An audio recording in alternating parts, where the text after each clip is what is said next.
Listen, we are back with the Purple and Gold Table Talk. This is another addition to the Fatherhood and Mentorship series. I have Reginald here to my right. He is the Executive Director at the Bethlehem Center. Yes, sir. Also, I have Cortez. Welcome back, man. Had a great conversation recently. Yes. So he is a teacher as well as a coach at D1 down on Gun Barrel. So that is awesome. What I want to do is, let me introduce myself. I apologize. My name is Haven Nelson. So I have right here, I wanted to ask you all, both of you all, as far as what you're doing in your field with the youth, kind of elaborate what that looks like in your different positions. Okay. You want to go first? There you go, Bethlehem. All right. Well, I'm the executive director of the Bethlehem Center here in Chattanooga, Tennessee, and we are a 103-year-old nonprofit organization serving youth and families in the South Chattanooga area. Recently, we kind of expanded kind of citywide, doing a host of different youth services programs. What that looks like for me, I have the privilege of serving in my building every day about 80 young people who participate in our after-school programming. It's been really, really important for me to make sure that we're not just serving the young people, but also their parents, because I'm really not able to do that much of an impact in their lives if I also don't try to support the parents with the things that they need. And so, we have a host of programming from beyond that. And I think the largest program that we offer now is kind of our summer grants program. We extend financial support to nonprofit organizations all across the city and help fund their summer programs. That program touches roughly about 16,000 young people citywide. That's awesome. Now, what are the age groups that you all deal with? So in my building, kindergarten through 8th grade, Monday through Friday, but we also offer high school programming for 9th through 12th grade, and it's 2 days a week. Okay, awesome. All right, how about yourself? All right, man. Let's get, me being a teacher, my job is working with kids daily, trying to help them understand the value of education.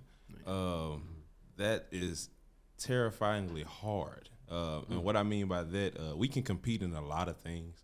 Like you say, a lot of parents are pushing sports, which is not a problem, a great thing. But if we push education the same way we push sports, we definitely see a huge change. So my daily, me teaching economics, I use my economical teachings to teach life skills within. So again, in economics, everything is based upon a decision that is based upon the choice. So I tell the kids, I know that you're living in the condition that you're living in right now, which are forced habits of your parents, but one day you actually get to live a life that you don't even know exists quite yet. Yeah. So every choice that you make right now in economics, we call an opportunity cost. Every time you make a choice, on the other side, something's costing you, just don't know what yet. And I try to tell them about what they do now, the people you hang around, the crowd you decide to associate yourself Life with. skills. Man, just basically trying to give it to them, because imagine if we all had those things a little bit earlier, how better we'd be. Because again, me sitting here today, you couldn't have told me at 15 I'd be here. Right. I just wouldn't believe, and I tell you lying. Yeah. But me explaining that to them, like I said, that's my daily, man. Like, just trying to make sure they understand that even though you don't see the value right now, you will later, because a lot of them are losing their hope with all of this technology. And I'm not even gonna blame it on technology on this, because again, it depends on how you use your resources. Yeah. And I just think a lot of the parents, we're getting caught up in our careers and our lives, and some of us are actually living our lives through our children, or we're not making the next generation better than we are. Right. So, but yeah, my daily is just that, man, trying to make sure that y'all knuckleheads come in, see how it go, respect one another, especially again with these new acronyms and them living their different lifestyles so early. Just making sure we understand that you respect one another, and it's okay that you don't agree on everything. That's the world, but can you learn to work through that? Right. So instead of teaching them so much consistency, I'm working on persistency.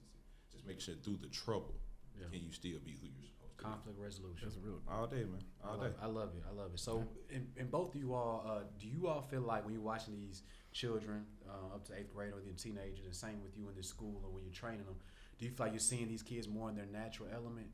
Do you feel like, okay, and what I mean by that is, right, a child may act differently at home than they do when they're by themselves.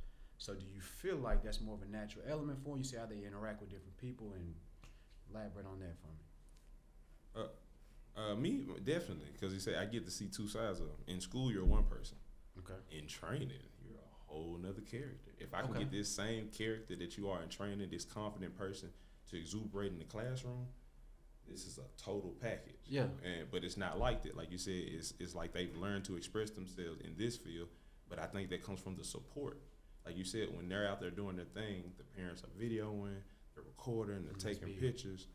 at the training, but when we get to the classroom, I had parent-teacher conference yesterday. I met one parent. Ooh.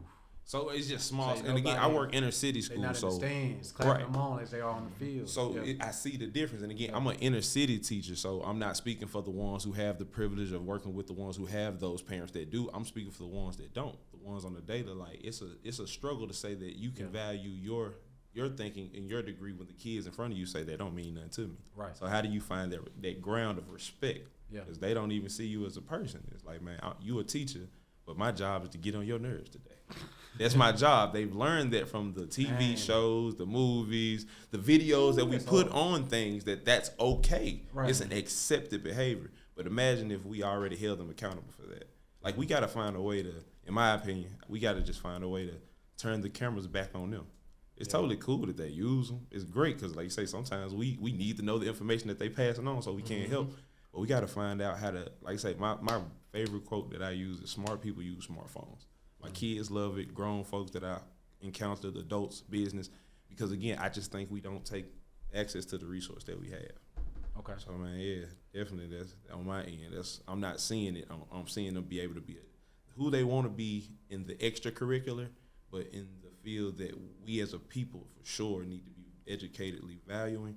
We're not doing that. Gotcha. You feel like support is the main thing in there. For sure. Imagine having a parent saying rooting you on because you're smart. Yeah. That's real. You're not the outcast. See, at school, and you got to think about it, at inner city schools, coolest thing, we just check or talk about one another. That's cool. That's popular. Yeah. So imagine if you supported me just as much on getting the answer correct. Dang, bro, you got the answer correct today. Right. Mm-hmm. Nah. But you talking about the teacher and making everybody laugh, we applaud that. I'm trying to get my camera out. We just got to find a way to flip it, man. Okay. Like I said, it's just my view from being a teacher, though. Yeah. Again, speaking that's fine. But at the same time, how do you do that in the home, right? So how can a parent help with that aspect if you're not in there? Excuse me. When they get that right answer in the class, root them on, all that. Like, how can you bring that home? I think from a parent's perspective, it's doing exactly what he just said. It's everything that your child is into, helping to continue to motivate them to be the best that they can be at that, right? Okay. So many times we only focus on the sports. So many times we only focus on the things that society gives, value to, and not necessarily the things that, well, my kid's into this, right? I need to be able to support him in that, but also giving him a wealth of things to actually be a part of, to try new things, right? Most children are really only going to gravitate toward the things they have access to. Okay. All right. So, like, if you got a kid that, is exposed to poetry, maybe they might, grow up to be the next great poet. Yeah. But you got to have a parent that, you might have a parent that might not know anything about poetry, but still has to stand into that steed and say, hey, you know what? I don't know nothing about it, but I'm loving that you're all about it. Right. And how do I, as that parent, make sure that I'm supporting something that I might not know about, which means I need to learn a little bit about it so I can be able to push that child in the right direction toward the right things. Okay. Same goes with sports and with the academics. I think for me, as a new parent, my number one priority now used to be, get all I can all I get for me. When I got married, that changed to, no, got to be here for my wife. Now that I have children, my job is not to live, like you said earlier, I see people do this all the time. My job is not to live vicariously through my child. My job is to build a world that my child can manipulate and be a part of and be in so that they could have the greatest possible outcome ever. So how do you introduce them to these different things, though? Like, and I get what you're saying. If they find themselves where they like poetry, then you expand that and you build off of that. But so how do you introduce them to different things where they kind of navigate what they like? We do a great job with sports, right? I mean, we do a great job putting them in football, basketball, all these other things. But the other side, like, is some program that you're aware of for those who may have children, they can start expanding and putting these kids into? And so if I was talking to the mayor about what to do to stop, gang violence, well, let the kids do anything else that might be of interest to them. It's up to people to find things and expose the children to. Children are like sponges, right? Okay. If you get them wet enough with knowledge, they'll absorb all of it, right? I used to always say, especially when I first started working in education, all right, I've never met a kid that couldn't tell me the difference between a Tyrannosaurus Rex and what's the one that fly, the pterodactyl, right? Now, our kids aren't, anthropologists and are not, people who go and look for those type of things, right? Why is it they know that and they learn that very young, right? My son knows all the dinosaurs. Exactly. Well, when they're kids, their eyes are wide open. It's not until they meet us as adults and the relationships that are formed happen. Yeah, and then we start to kind of do what the world has done to, in most cases, us as adults. Yeah. Put us in this situation where we start to become more naive. I don't trust them. I don't trust that, and I don't think I can do this. We got to stop giving that spirit to our kids. Right. You know what? If it's a museum offering a free day on Saturday and the hunter say you can come in here, take the kid there and see what they say. They'll tell you I like it or don't like it. If they don't like it, okay, cool. We'll try something different. If they do like it, continue to inform that, right? But you kind of have to put things in front of them. Our kids won't ever aspire to be something that they don't know anything about. Mm-hmm. If you ask my students right now, and your students too, what you want to be when you grow up. Police officer, firefighter, doctor, lawyer, or assistant district attorney. Literally, that spoken that way. Why? Because that's what they got access to. How in the world they get access to an assistant district attorney? Because they watch Law and Order Special Victims Unit, and that's the person with the power, right? The police officer, they see that's the person with the power. School teacher, that's the person they see. Doctors, they hear make money. Lawyers, hear making money. You know, make jobs out here. But do our kids have access to that, right? So the same goes for helping to build out what they have the ability to want to be a part of, right? There are people with millions of different types of hobbies in this world. Where'd they get that hobby? Somebody introduced them to it. Yeah. We have to be, wise enough to expose our children to different things. I think the old verbiage was, I can't remember what we used to call it in the nonprofit world, but cultural enrichment. We got to get them some culture. Well, they come from a culture. They had their own culture. Yeah. How do we introduce them to other cultures and to other things? We took a group of kids caving up here to Raccoon Mountain Cabins. A girl told me, I like this. I want to be a rockologist. That's not a thing, a rockologist, but I understand what you're doing. If you like caving, which at first all the kids were mad at me because they didn't want to get their Jordans dirty and muddy. But at the same time, that's a thing. So right. Yeah, and then other thing, I ain't gonna lie, my kids gonna say that's some white folk stuff. Like we gotta stop that. It's just exposing them to things that they've never been exposed to before. I remember coming to college, bro. Everything was white. Yeah. But everything was free. Yeah. I started working in the rec center. From me working in the rec center, I had opportunities that then showed me different avenues and different things. That's why I even learned that I could be a trainer for life. I didn't know that. I went in trying to be a computer engineer. Something that I was told I should do, but not something I really had a love and a passion for. But now that I found that love and the passion, I didn't know that sports would pay off like this. I didn't know there was bodybuilding competitions. I didn't know that I can train people to do that and sports at the same time. But look what it's created. But it, all because, again, someone opened the door and showed me. So we got to, as parents, I get that the schools are there, but we got to stop allowing the schools to raise our kids. That's the truth. So like he just said, we as the parents have to be the ones looking for those things and introducing to our kids. My son actually is in the 2nd grade. We took him out of school. He's homeschooled now. It's not a problem with school. Like you said, we just didn't like the fact that the curriculum did not challenge our child. We both are educators. My wife taught 1st grade for a few years. And then I'm in high school and been doing it since I graduated. We learned and talked to him on a consistent. We are the parents. Hey, what you learned today? Nothing new. Why nothing new? Why isn't it something that you've already talked about in the same fashion? And then I ain't gonna lie, y'all. If you see the textbooks, you be mad because there ain't none no more. All right, and then I was about to say, I'm like, I know where you're going with this one. So on top of that, the last curriculum that they really had was the curriculum that I had. I graduated 2009. Like, come on, bro. Yeah, it's crazy. So, but that comes from what? The parents not being involved. The parents not paying attention. So when we're not paying attention as a people, that allows them to continue to move. We don't like the law system, but the system's going to work regardless. How many of us are making sure that we learned that from the previous generation, but we're learning the law and the system to now teach them this is how it works. This is how you benefit. This is how you gain. This is how you capitalize in a capitalistic market. Again, we financially just illiterate. We're also becoming illiterate, period, because our children don't like to write nor read. And we're not noticing it because we're caught up in the fashion of TikTok and YouTube, and you can create this and you can do that. But if I asked you to write it down in sentences on paper, you couldn't. Yeah, my son want to be a YouTuber. And ain't nothing wrong. I'm cool with it. But can you write it down and tell me exactly how you're going to present this so we can get you paid for it? Yeah. Or are you just going to be entertainment? Facts. I need you to learn the business side because everything is business. And again, you just doing it for fun is not enough. I got to teach you. You got to take the next level. That's all. And everything that we do. Again, man, economics has helped me understand how behind we are as a people because it is about the choice. And we value name brands more than we value other things. But it's not all of us. They just put that as the forefront. There's a guy by the name of Thomas Crowell. If you don't know him, please look him up.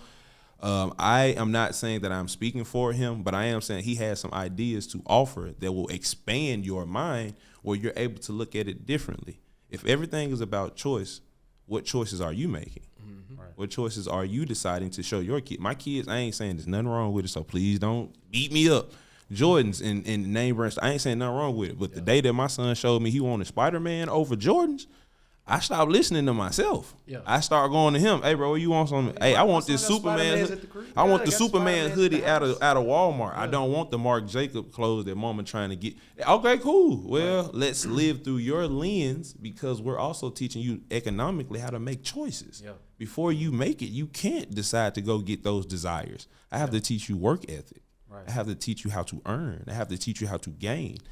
Because, again, what kind of market do we live in? Yeah. And we got to just understand it. Like, stop finding emotional reasons to run away from the true problem. We come from a people that's behind, and we need to compete. And the more we're honest with that and see the people that we come from, that's what they were doing, we will start to do that once again. Yeah. So. And that actually teaches your child to follow your desires and your passions and not do what society say you should do. To kind of touch on that really quick about the whole Jordan situation. So I have a 16-month-old at home. All right, I have a fraternity brother, one of our fraternity brothers, who works for Nike, and he gave him some, the baby Jordans, and I was like, oh, that's cool, that's cute, okay, cool. I personally, I don't buy Jordans. I ain't never bought a pair of Jordans in my life, right? That's not my thing.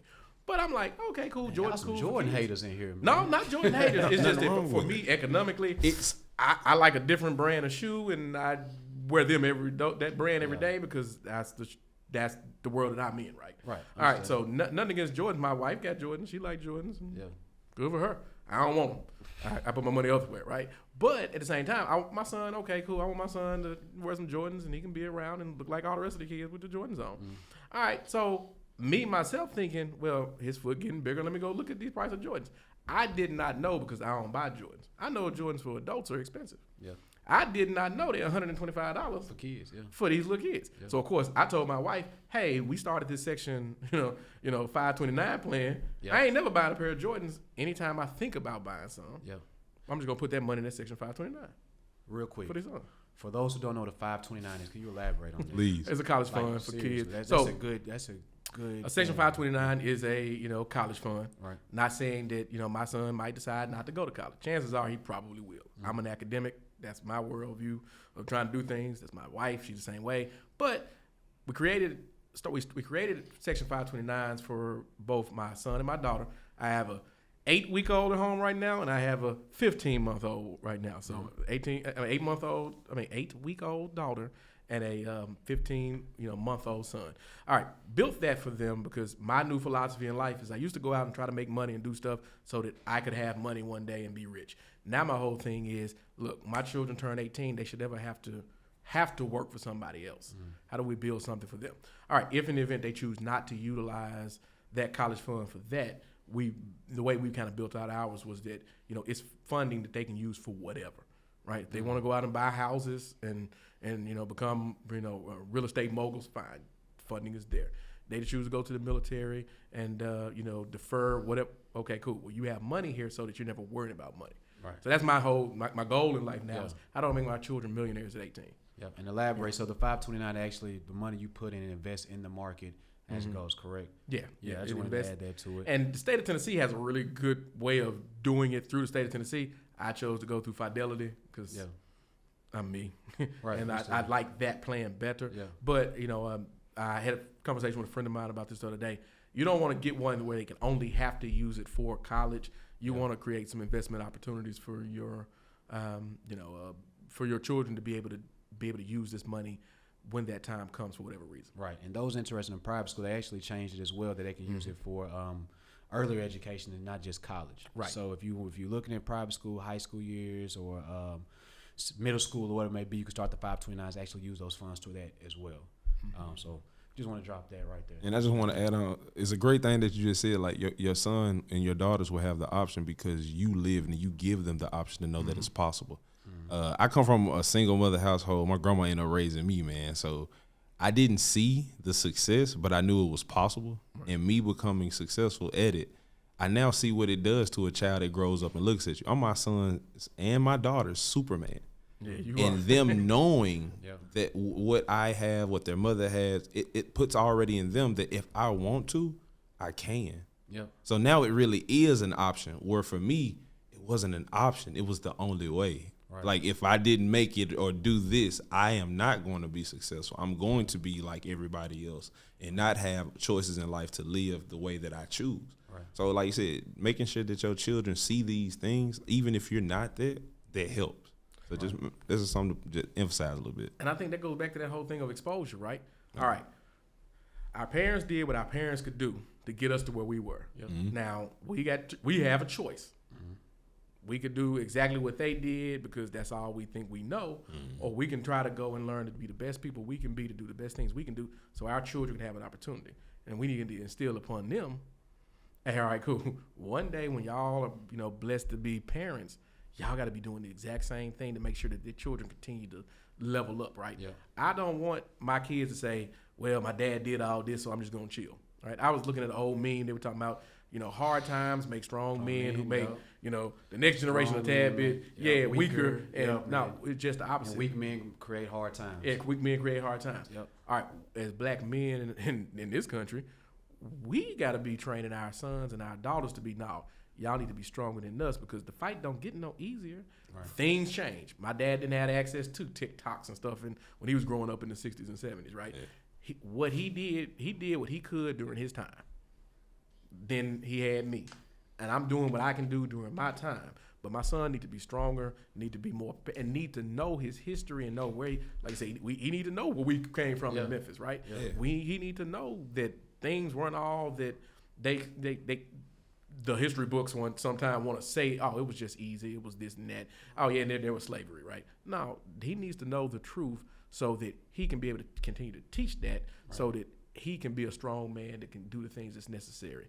But it goes back to that exposure. Are we taking our children to go see the lynching museum down there in Alabama? Are we taking our children to see the things that exist? Or are we just saying, you want Jordans? Well, yeah, if you be good in school, bring me a good report card. And B's, you get this. No, you need to see these things, learn from these things, process these things. We need to spend time talking to our children. We need to put back that idea of, I was looking at, these cell phones at the kitchen table. No, put these cell phones up. Let's sit here and talk as a family. Yeah. Sons need to be with their fathers going places talking. Sons need to be with daughters need to be with their fathers going places talking about life. These children will look up to the parents if the parents are not just looking up to them as Superman because of the things that you're doing for them. They look up to you and respect you as Superman because you are their Superman. You're keeping them protected. You're keeping them safe. You're doing everything that Superman is doing in Metropolis. So when you, all right, so you both, we all have younger children, right? So how do you plan on navigating with helping them keep their childlike just vision, right, and views on life? Like how do you help them stay that way so they're not growing up too fast? Well, mine is from I go back to spirituality. And when he turned 13, he becomes a man in my belief. So he stays that way until then. So now he gets his time with mom. He gets an option if he want to go with dad still. But once 13 comes around, and every year for his life, it gets harder. Like he understands now, like when you talk to my son, it's about your choices, your decisions. I'm just here to guide you. Right. But every time you step out of line, my job is to put you back in the line that you're supposed to be in. Yeah. And he just gets it. So it's that relationship helps me, allows me to be the father that I need to be. So communication for sure. And then, like you said, my wife in teaching me the side I don't understand, emotions, totally at all. As a man, we know result. And sometimes with a child, most times with a child, it's not like that. You're going to have to be patient. Yeah. You got to wait for a minute. And I wasn't ready for that. So him allowing me to learn that with him has allowed the point now, like you said, if it's in help you grow. So we got to be willing to let the kids let us grow. Yeah. So we want to keep doing the same things, and we notice our kids, man, I can't do what I used to and go where I used to go when I. Well, there's a reason for that. See, God can't come talk to us physically, but He can give you signs. It's just up to you to pick up on them. Right. So again, I'm learning that my time here settles me down to make sure you're okay, make sure y'all okay, but it's helping me serve the purpose because I ain't been being the man I'm supposed to be, but now I am. Okay. So like I said, it's just living life through its eternal shrine. You know what I'm saying? Like really going through the fold and letting it be what it is. Okay. For sure. Understood. Sure. All right. How about yourself? I'm gonna say the same thing. Really. So one, the communication piece. I'm in that boat to where my son, he have a few words, and I'm not really talking to him yet. Yeah. But for everybody in the room and everybody that know me, y'all know I like to talk. But so I'm waiting for the time, and I was that revelation hit me the other day. All right, my son's 15 months. Yeah. 15 months ago, I didn't have a child. My life was different. I pick up the phone, I go where I want, I do what I want. My wife's so laid back. Whatever I want to do, she let me go do it, right? Mm-hmm. All right. She still let me do that. But I know as a man, well, I can't go and be out all night long. Like, I'm looking at the clock now, like, all right, cool, we're going to get this over with. I'm going to go home to my family. God is working on me because if I didn't have certain things that happened within my life to force me to change, I'm going to be the same person. I'm never going to change, right? Mm-hmm. Before I was married, I was a totally different person. Yeah. Before I took the role that I'm taking in my professional life, I walked, talked, did things a little bit different because that was where I was in life, right? Things that don't change die. Mm. But I'm so happy at the person I became when I got married. Yeah. I'm so happy at the person I became when my son was born. Right. 8 weeks ago, my life changed again because I'm like, this is a girl. Things are different. Yeah. The conversations I know that I'm going to have with her to protect her, to teach her with, from a man's perspective, what I need to teach her so she can go out and be the greatest woman that ever walked this earth, right? And that's actually my next question, too. Like, I agree with everything you said. You just brought up protection, right? Mm-hmm. So, protection versus preparation. Right. All right, so where's that line for you all where you're saying, okay, this is protection, all right? You're protecting them, but at some point you have to prepare them for everything else. I was talking to my dad about this the other day because my dad's all on that because I'm from Memphis, just like him. And so my dad was on like, now how you gonna have, you ready to have that talk with your son about, having to deal with the police? Because I'm like, Dad, he's 15 months old. Like, he was like, and you got about 2-3 more years because you need to start having to talk early. All right, so for me, protection, right? My job is to be there to make sure that I'm blocking anything that negative may come to my son. Okay. The preparation piece comes from the fact that it's not missed on me that as a black man in society, I got to start preparing him for the eventuality of two things happening, right? One, he's going to one day, Lord willing, be an adult male that's going to have to navigate this world as a black man who is going to have to live in this real world. And two, the day that I'm not there to protect him no more. That's my goal, right? That's my mandate right now. Right. I need to protect my son, and I need to train him for the day that I ain't here to protect him. Right. Himself, so he can protect himself. So for me, it's back to that relationship and that communication. The one thing that I never want to have happen is for me not to be able, once my son started to be able to talk to me, for him to ever feel like, or for her to ever feel like they can't come talk to me. Yeah. When those hard things happen in life, they need to be able to say, I got one person I can talk to. Yeah, you can go around talk to mama, but her worldview is different than daddy. I got to talk to daddy, and I can't be afraid to talk to him, and I can't have put myself in a position where they feel like what I have to say is not valid. So, okay, with that conversation, though, you want them to feel comfortable, have that open line of communication. How do you balance that, but still, when they're communicating to you something that you may not like, and you had to, what you said earlier, get them back in line, right? Right. So you want, how do you plan on balancing where they're not shutting down, right? Because they know they come to daddy, he's still gonna get me together. Yeah. Right? You see what I'm saying? So same thing with you, right? So how do you plan on balancing the open communication and them understanding that it may be some repercussions come along with it? Allowing the openness. So like my son, like you say, he's 8, right? So I got an 8 and then I got a 3. With the 8-year-olds that I deal with, they don't like to tell you what they did when they in trouble. It's the stuff that they do as a parent. Bro, you talk a lot all the time, but now you stuttering and slowing down. Right. Say it. Yeah. Force him. So there goes the plan I had to be nice and be open. Now I have to force, right? So after the force, I go back to being open because he said it. Most people don't want to say it. Why? Yeah. Because we know we're going to get in trouble. Yeah. So if I know that, I just hit them with the opposite. I'm not gonna get you in trouble first. Do you know what you did? Right. Let's talk about it. Yeah. Do you? Because your chin up when you say it. Because a lot of things we get in trouble. I mean, they'll get in trouble for something we did as kids, and now we look at it and we're now getting on to them because it's wrong. But was it wrong to me when I did it? Right. So let me slow and check myself again, because I'm too much of an adult, but I'm God's child. Right. So I still make my own mistake. Let me revision and refocus. So you say you went in the kitchen and you broke the glass. How? Because I was trying to get some water. You and mama was in the room. I didn't want to bother. So you tried to be independent. You tried to be exactly what I'm raising you to be. Yeah. So I can't. Different outlook.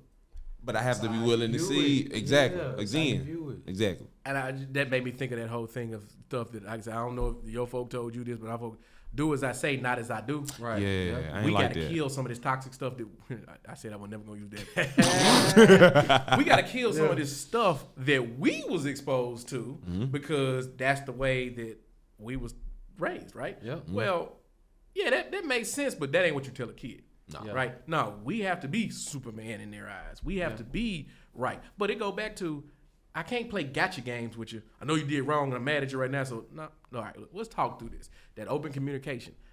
So back to at the Bethlehem Center, I'm real big on relationships, right? Mm-hmm. We build lasting relationships. Yeah. Well, relationships have to be give and take. Mm-hmm. Right. I know you're lying to me, but I'm gonna give you an opportunity to, think through this. Let's talk about this, and let's figure out how we can move on from this, right? Right. Versus I got you. This is the punishment. Da da da. And now you resent me. That ain't helping me nor you, and you ain't learned a lesson. You just now I would use the word pissed off, but I don't know if we can say that in the podcast. Yeah, sure. But at the same time, now you upset, right? Yeah. So that don't benefit none of us, right? You go to your room mad, and I go to my room mad at you because you did what you did. No, we need to beyond, we need to move beyond that piece and get back to the point that if I'm your father, I love you. Mm-hmm. Unconditionally. Right? So yeah, unconditionally. Yep. So this ain't I'm doing this because I don't like you, which sometimes punishments tend to look like, right? Right. But are we the police, and are we, passing judgment on our own children because they committed an infraction in our household, like you said that we maybe have done, or am I supposed to, from a biblical perspective, actually not spare the rod, but actually make sure that rod is there. So the understanding of the whole purpose of the rod is to shepherd the flock and get them back in line so you don't fly off the cliff. Right. Oh. I'm just tap to get you back in here. I'm not beating you down to beat you down. No, I have to have clarification, man, because that's how it's weaponized, right? We say, spare the rod, spoil the child. Yeah. Okay, cool. But nobody explained, what the heck is a rod? What's the whole thing? What the heck is spoil the child? And so I go back to, we think spoiling the child is, they just so that. Now, when a fruit is spoiled, it's no longer edible. What's a spoiled child? A child to go out here and commit crimes and they have to be locked up forever and a day. But they never learn to be accountable. Child, right? Never learn to learn from their actions. I want it my way and I want it now. Sound like that person's going to be, somebody who know what they want in life. Very decisive. A very decisive person. I don't want still water. I want sparkling. Yeah, that child's foul. No, he wants sparkling water. And that's taught him to be. Yeah. I'm making a little levity of this, but at the same time, we got to start calling a spade a spade.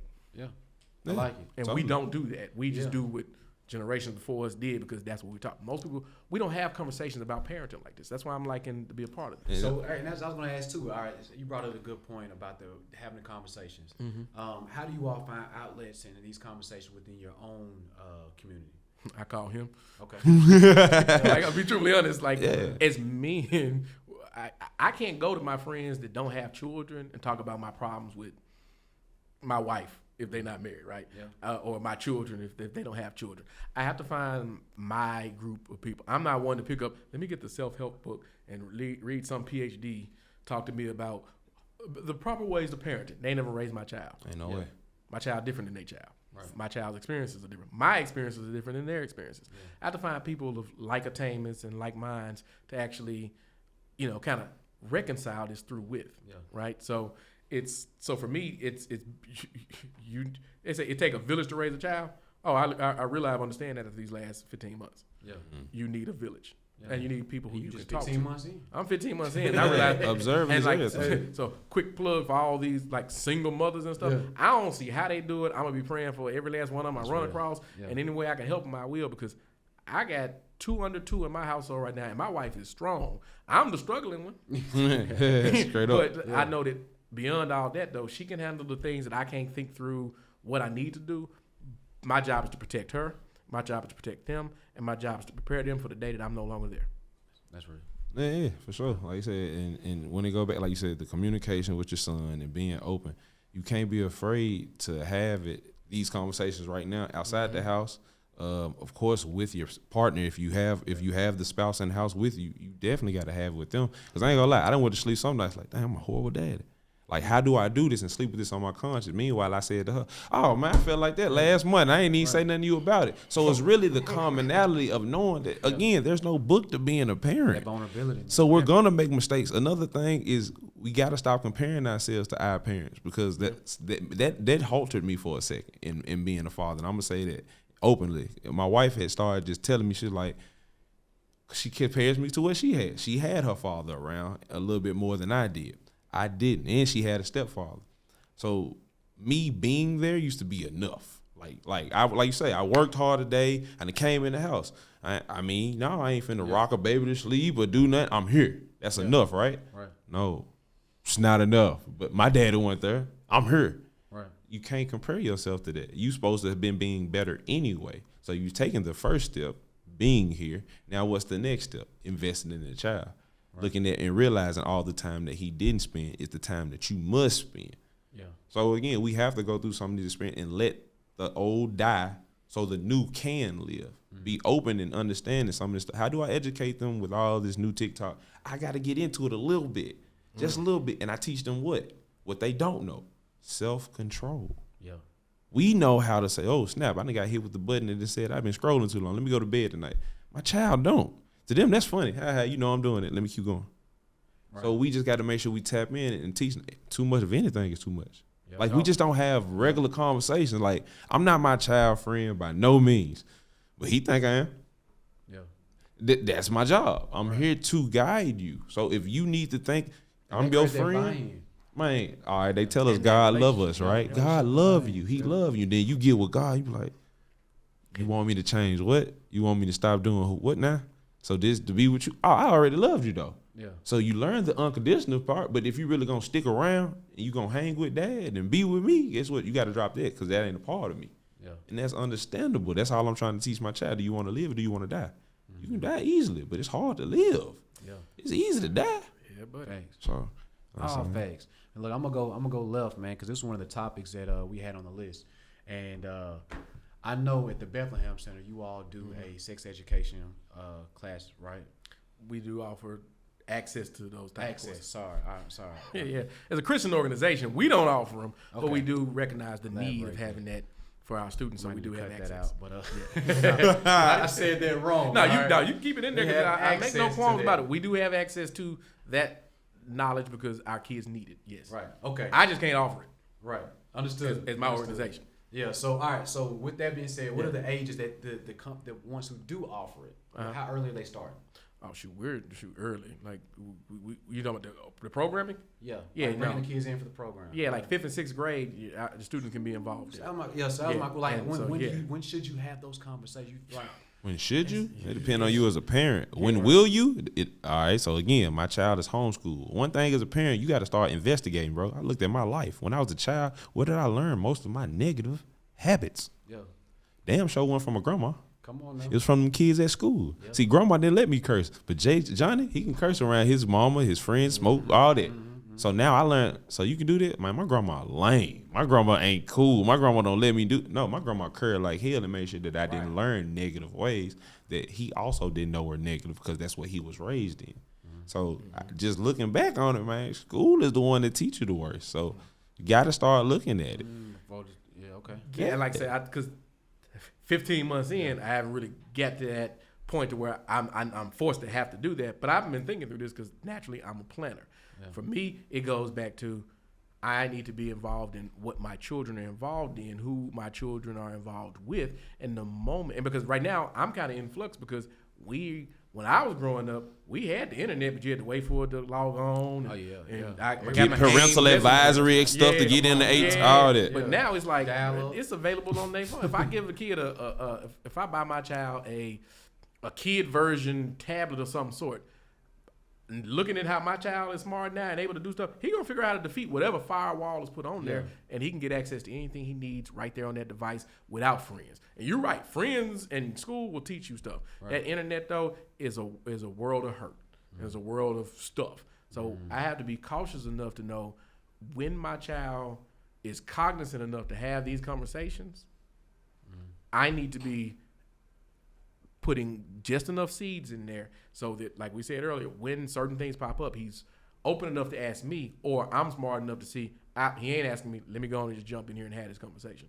I don't know when that's going to be. I'm hoping that's a long time from now, but I'm thinking probably about that 8-year-old range, we're going to have had some conversations because it's all around him, right? You know, so it's getting earlier and earlier. Yeah, but sure. You can turn on regular television and stuff ain't like what we was exposed to. There's a whole lot of more stuff out there, and I'm having to reconcile. You know, some things I didn't care about. Okay, cool, that ain't me. Now I'm like, well, I need to be talking about, hey, son, this is what this is and this is what that is, whatever those things may be, because it's so readily available that I need to be able to protect my son from it. So that's back to that protector role, right? Yeah. My job is to protect, and my job is to prepare.